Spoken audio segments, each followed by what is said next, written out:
Hello, എന്തുണ്ട് വിശേഷം? എല്ലാവർക്കും സുഖമാണല്ലോ അല്ലേ? ഞാൻ നിങ്ങളോടൊരു സംഭവം പറയാം കേട്ടോ. എനിക്ക് വർക്ക് ചെയ്യുന്ന ഒരു കസ്റ്റമർ വിളിച്ചിട്ടുണ്ടായിരുന്നു എന്നെ ബുക്ക് ചെയ്യാൻ വേണ്ടിയിട്ട്. എൻ്റെ ഇൻസ്റ്റാ പേജ് കണ്ടിട്ടാണ് അവർ കോണ്ടാക്ട് ചെയ്തതെന്നാണ് പറഞ്ഞത്.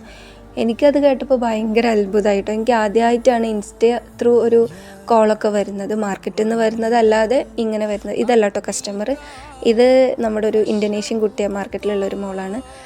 അപ്പോൾ ഏതായാലും ഞാൻ ഭയങ്കര എക്സൈറ്റഡ് ആയിട്ടാണ് അന്ന് അവരെ വെയിറ്റ് ചെയ്തിരുന്നത്. എൻ്റെ മുഖത്ത് നിങ്ങൾക്ക് എക്സൈറ്റ്മെൻ്റ് ഒന്നും കാണാൻ പറ്റില്ല, പക്ഷെ ഞാൻ ഭയങ്കര ഹാപ്പി ആയിരുന്നു കേട്ടോ. അങ്ങനെ ഇവളെ കയ്യിൽ 2 പൂവൊക്കെ വരച്ചപ്പോഴത്തേനും അവരെത്തി. ഉമ്മയും മോളും ആയിരുന്നു. അവർക്ക് നാട്ടിലെന്തോ ഫങ്ഷൻ ഉണ്ട്, അതിന് പോകാൻ വേണ്ടിയിട്ട്. അന്ന് രാത്രി ഫ്ലൈറ്റാണ്, അപ്പോൾ എന്നെ ഇട്ടിട്ട് പോകാൻ വേണ്ടിയിട്ട് വന്നതാണ്.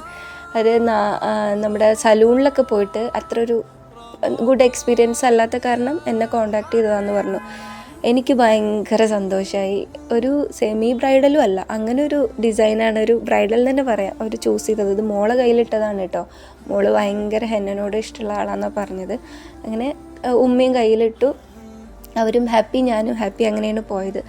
അപ്പോൾ എനിക്കിങ്ങനെ മെസ്സേജ് വരാറുണ്ട്, ചിലർ ചോദിക്കും എങ്ങനെ വർക്ക് കിട്ടുക, എന്തായതാന്നൊക്കെ. ഇതും സത്യം പറഞ്ഞാൽ എനിക്ക് ഭയങ്കര അൺഎക്സ്പെക്റ്റഡ് ആയിരുന്നു. പ്രത്യേകിച്ചൊന്നുമില്ല, നമ്മൾ ഇതിൻ്റെ പിന്നിൽ നമുക്കായിട്ട് നമ്മൾ എന്തെങ്കിലും ഒരു വേ കണ്ടുപിടിക്കുക. പിന്നെ എല്ലാവരും നന്നായി വർക്ക് ചെയ്ത് ഡെയിലി അപ്ഡേറ്റ് ചെയ്യുന്ന ആൾക്കാരാണ്, കൺസിസ്റ്റൻ്റായി വീഡിയോസ് പോസ്റ്റ് ചെയ്യുന്നൊക്കെ ആൾക്കാരാണ്. അപ്പോൾ എല്ലാവരും അതുതന്നെ കണ്ടിന്യൂ ചെയ്യുക. നമുക്കുള്ള വർക്ക് എങ്ങനെയായാലും നമ്മളെ തേടി തന്നെ വരും. ഇൻഷാ അല്ലാഹ്. Hope for the best.